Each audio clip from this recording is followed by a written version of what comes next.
ಭಗವತಿಯ ಶರನ್ನವರಾತ್ರಿಯ 4ನೇ ದಿನ ಕೂಷ್ಮಾಂಡ ಎಂಬ ಹೆಸರಿನಿಂದ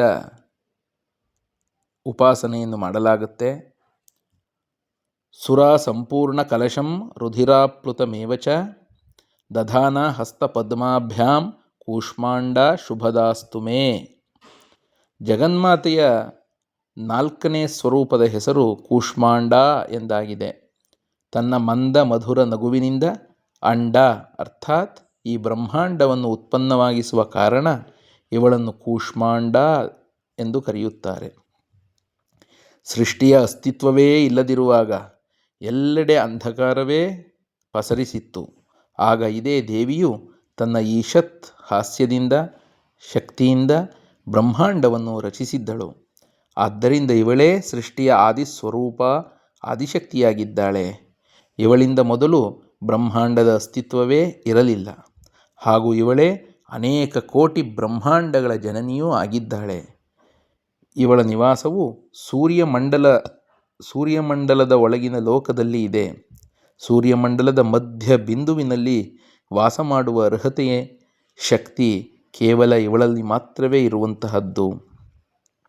ಇವಳ ಶರೀರದ ಕಾಂತಿ ಪ್ರಭೆಯೂ ಸೂರ್ಯನಿಗೆ ಬೆಳಕನ್ನು ಕೊಡುವಂತಹದ್ದಾಗಿದೆ.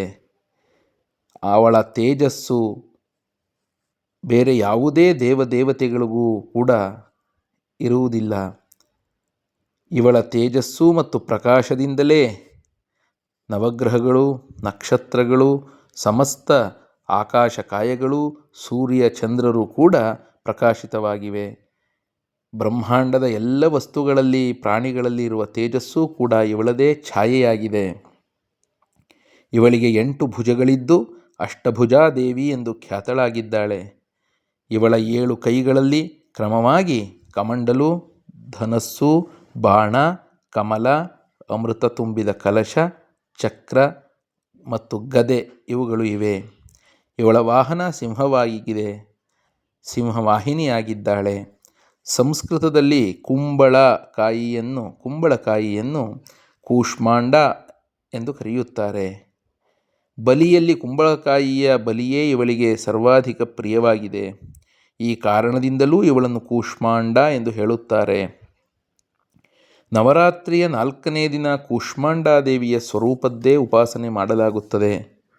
ಈ ದಿನ ಸಾಧಕನ ಮನಸ್ಸು ಅನಾಹತ ಚಕ್ರದಲ್ಲಿ ನೆಲೆ ನಿಲ್ಲುತ್ತದೆ.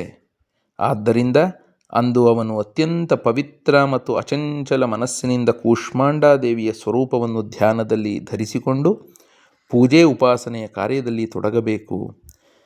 ಜಗಜ್ಜನನಿ ಕೂಷ್ಮಾಂಡಾದೇವಿಯ ಉಪಾಸನೆಯಿಂದ ಭಕ್ತರ ಎಲ್ಲ ರೋಗಗಳು, ಶೋಕಗಳು ನಾಶವಾಗುತ್ತವೆ. ಇವಳ ಭಕ್ತಿಯಿಂದ ಆಯಸ್ಸು, ಯಶಸ್ಸು, ಬಲ, ಆರೋಗ್ಯದ ವೃದ್ಧಿಯಾಗುತ್ತದೆ. ತಾಯಿ ಕೂಷ್ಮಾಂಡಾದೇವಿಯು ಸ್ವಲ್ಪ ಸೇವೆ, ಸ್ವಲ್ಪ ಮಟ್ಟಿದ ಭಕ್ತಿಯಿಂದಲೇ ಪ್ರಸನ್ನಳಾಗುತ್ತಾಳೆ. ನಿಜವಾದ ಹೃದಯದಿಂದ ಮನುಷ್ಯನು ಇವಳಿಗೆ ಶರಣಾಗತನಾದರೆ ಬಳಿಕ ಅವನಿಗೆ ಅತ್ಯಂತ ಸುಲಭವಾಗಿ ಪರಮಪದದ ಪ್ರಾಪ್ತಿಯಾಗಬಲ್ಲದು.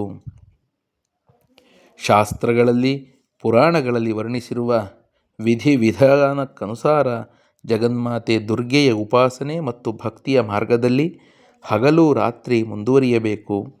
ದುರ್ಗೆಯ ಭಕ್ತಿ ಮಾರ್ಗದಲ್ಲಿ ಕೆಲವೇ ಹೆಜ್ಜೆ ಮುನ್ನಡೆದಾಗ ಭಕ್ತನಾದ ಸಾಧಕನಿಗೆ ಅವಳ ಕೃಪೆಯ ಸೂಕ್ಷ್ಮಗಳು ಅನುಭವವಾಗತೊಡಗುತ್ತವೆ. ಈ ದುಃಖಮಯ ಸಂಸಾರವು ಅವನಿಗೆ ಅತ್ಯಂತ ಸುಖಮಯ ಹಾಗೂ ಸುಗಮವಾಗುತ್ತದೆ. ತಾಯಿ ದುರ್ಗೆಯ ಉಪಾಸನೆಯನ್ನು ಮನುಷ್ಯನಿಗೆ ಸಹಜ ಸ್ವಭಾವದಿಂದ ಭವಸಾಗರದಿಂದ ದಾಟಿ ಹೋಗಲು ಹೆಚ್ಚಿನ ಸುಗಮ ಮತ್ತು ಶ್ರೇಯಸ್ಕರವಾದ ಮಾರ್ಗವೂ ಆಗಿದೆ. ಕೂಷ್ಮಾಂಡಾದೇವಿಯ ಉಪಾಸನೆಯು ಮನುಷ್ಯನಿಗೆ ಆದಿವ್ಯಾಧಿಗಳಿಂದ ಪೂರ್ಣವಾಗಿ ಮುಕ್ತಗೊಳಿಸಿ ಅವನಿಗೆ ಸುಖ, ಸಮೃದ್ಧಿ ಮತ್ತು ಉನ್ನತಿಯ ಕಡೆಗೆ ಕೊಂಡು ಹೋಗುವುದಾಗಿದೆ. ಆದ್ದರಿಂದ ತನ್ನ ಲೌಕಿಕ, ಪಾರಲೌಕಿಕ ಉನ್ನತಿಯನ್ನು ಬಯಸುವವರು ಇವಳ ಉಪಾಸನೆಯಲ್ಲಿ ಸದಾಕಾಲ ತತ್ಪರರಾಗಿರಬೇಕು.